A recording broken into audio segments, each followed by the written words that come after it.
Come on in, pull up a chair, and take a load off, because today I'll be reviewing and paging through Hideous Daylight from Swordlords Publishing.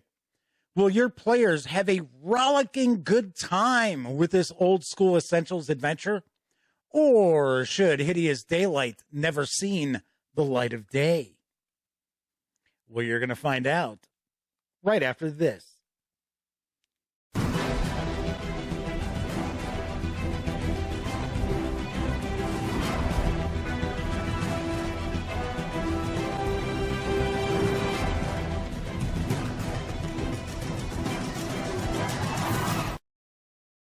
Howdy, howdy, howdy, gang. Welcome once again to the Duct Tape Studios. I'm Jeff McAleer, your host here at the Gaming Gang channel. As I mentioned in the open, today I'll be reviewing Hideous Daylight from Swordlords Publishing. This adventure is written by Brad Kerr with artwork provided by Matt Stricker and Tyler Smith Owings. This 32-page old-school Essentials adventure can be had in softcover over at DriveThruRPG for $9.99, or you can snag the PDF for $5.99. That said, let's swing on over to the other camera, because here I've got Hideous Daylight. So a few things to mention before I dive in. First off, the author, Brad Kerr, was kind enough to provide me with this review copy, but neither I nor anyone else affiliated with the Gaming Gang has received any other sort of compensation for me to share my thoughts about this adventure with you. These days, it's very important that you know that. Also, this is a role-playing game adventure. As much as I want to stay away from spoilers, here there be spoilers. So if you are a gamer hoping that your game master is going to be running Hideous Daylight, then I definitely recommend that you tune out now.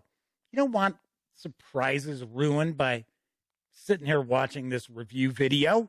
Plus, there's over 1,300 other videos here on the channel. Check out one of those instead.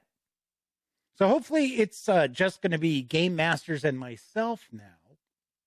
Last thing I want to mention is I'm going to stay picture-in-picture up here.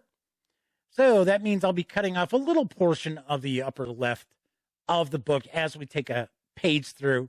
Speaking of paging through, I'm not going to look at each and every page of this adventure, but I am going to share give you a good feel for what this adventure looks like, talk about things I like about it, approaches I might take as far as running this for my group as well, and of course, sharing some final thoughts and a review score. So let's jump on in. So the story, what's going on here is that there is this Duke Omer, and he owns this large walled garden. It's like his pride and joy.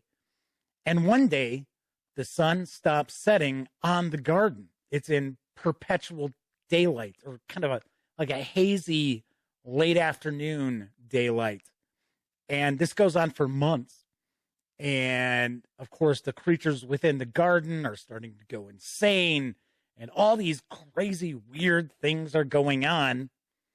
And the Duke has pretty much cordoned off this walled garden and will not let anything out.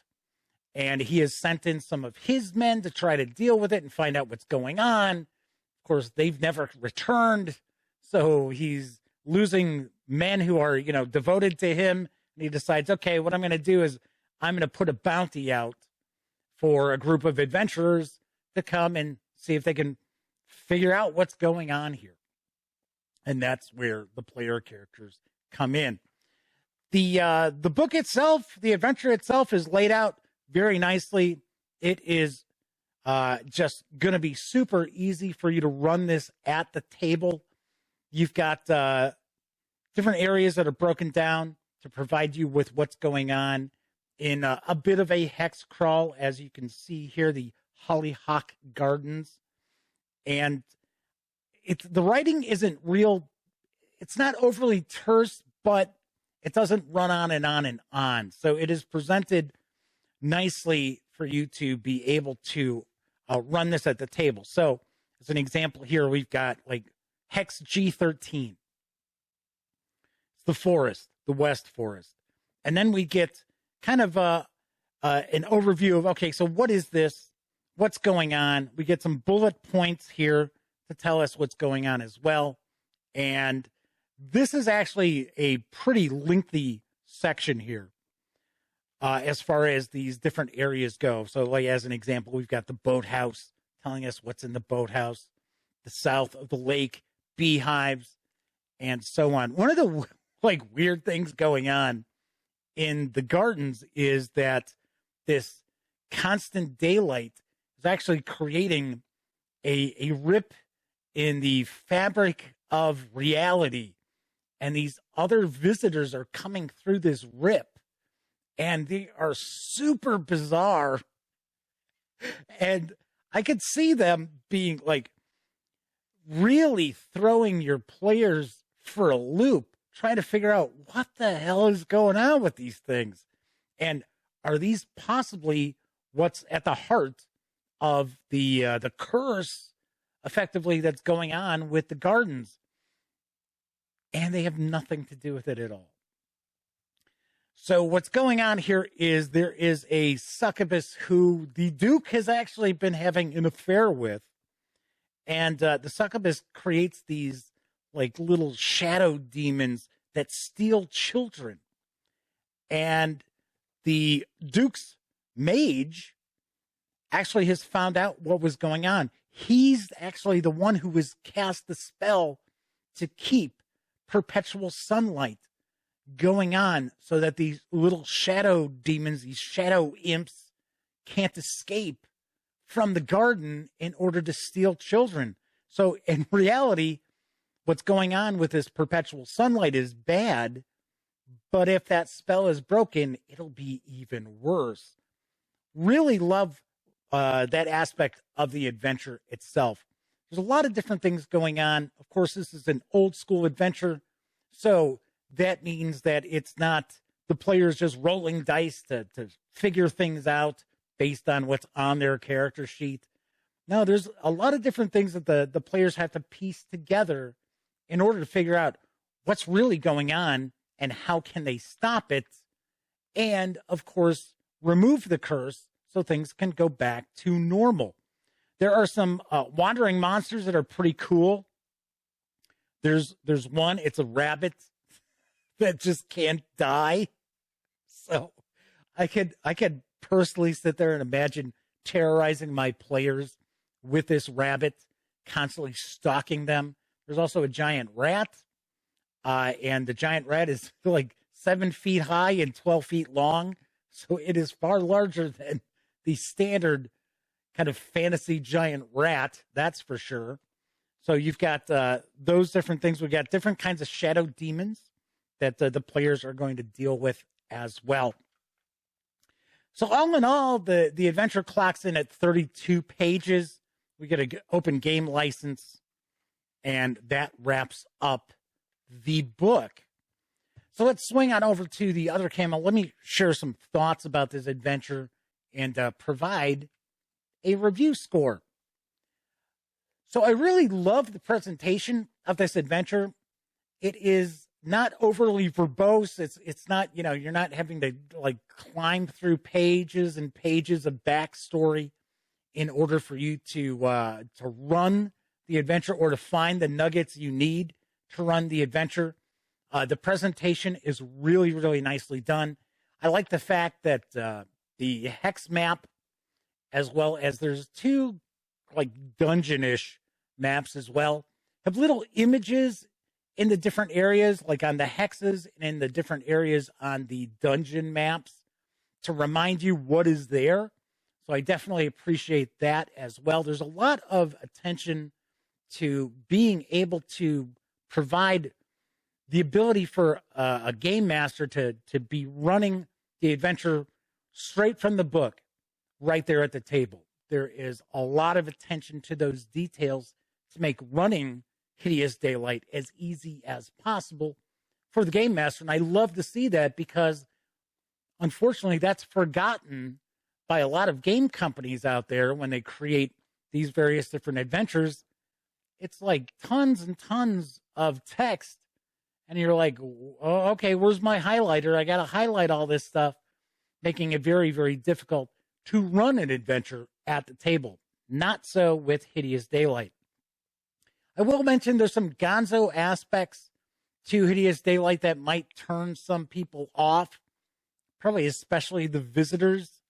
So you may want to tone that aspect down a little bit. I wish there was actually more visitors that were provided, especially because there's 4 that you can encounter as like wandering monsters. I would have liked to have seen a few more of them so I could pick and choose who I wanted to unleash on my player characters, as opposed to just having 4 random. And then there's a few others that are in specific locations as well.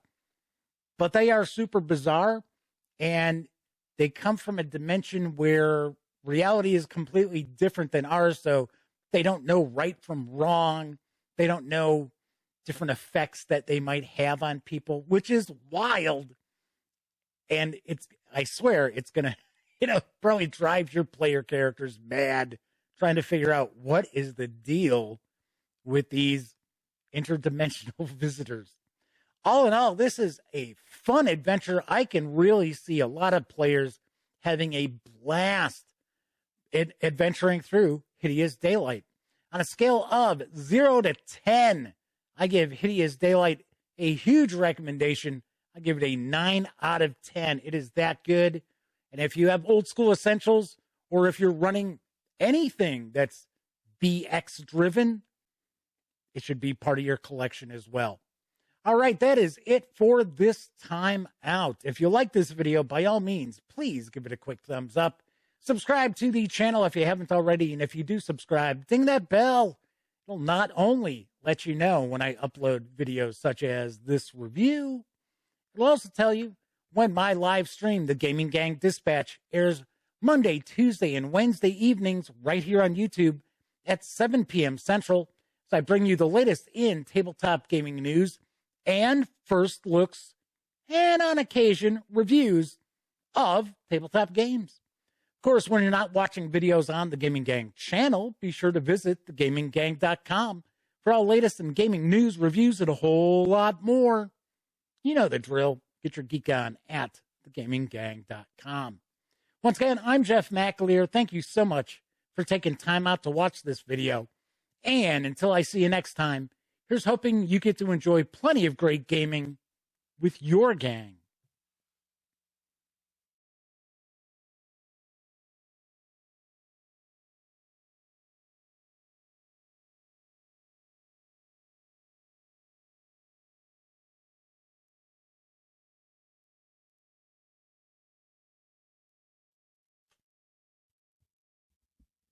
Oh, hey, you're still here.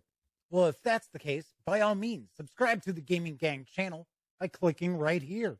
Check out the latest episode of the Gaming Gang Dispatch, or find out what YouTube recommends you check out from the channel. And of course, once again, I'm Jeff McAleer. Thanks for watching.